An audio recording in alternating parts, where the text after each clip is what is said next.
L'approvisionnement en eau. Michel, en tant que flotteur, vous deviez rentrer à pied à Calf à chaque fois. En chemin, vous avez vu comment d'autres villages s'approvisionnent en eau. Beaucoup de villages situés plus en hauteur utilisent des canalisations en bois pour acheminer l'eau des sources vers des fontaines au centre du village. L'eau jaillit. Cela vous fascine. À Kelberteuch, l'eau doit être puisée manuellement. De retour au Kelberteuch, vous devez aller chercher l'eau à la source. Certaines maisons possèdent des puits profonds jusqu'à 12 mètres. Obtenir suffisamment d'eau pour la maison, et surtout pour les animaux, est un travail pénible. Baisser le seau, le remonter, le vider, baisser, remonter, et ainsi de suite. Des canalisations en bois mènent l'eau jusqu'aux fontaines.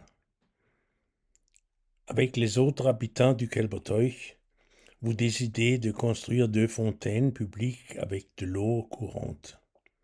Vous commencez par aménager la source que vous et Katharina aviez découverte enfant, puis vous posez des canalisations en bois pour acheminer l'eau jusqu'aux 2 fontaines.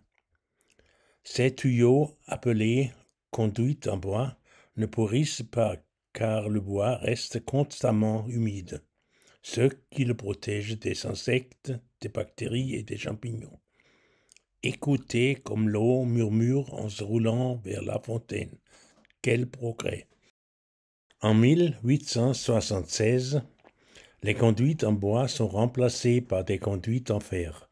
Et en 1898, une nouvelle source d'eau, le Seidenbrunnen, est aménagée plus loin vers Moosbach en raison de pénuries. Depuis, chaque maison dispose de son propre raccordement à l'eau. Un luxe que Michel et Katharina auraient sûrement adoré connaître. Info: l'approvisionnement en eau aujourd'hui. Aujourd'hui, Kelberbronn, comme toute la commune de Pfalzgrafenweiler, fait partie du syndicat d'alimentation en eau qui s'appelle Schwarzbrunnen. L'eau est pompée à partir de 3 puits profonds situés entre Erzgrube et Igelsberg, vers un réservoir situé en hauteur à Kelberbronn. À partir de ce point culminant, les villages connectés sont alimentés sans pompe. Toutefois, Seidenwiesen, Schwanen et Kelberbrunnen alimentent encore certaines fontaines de Kelberbronn en eau fraîche.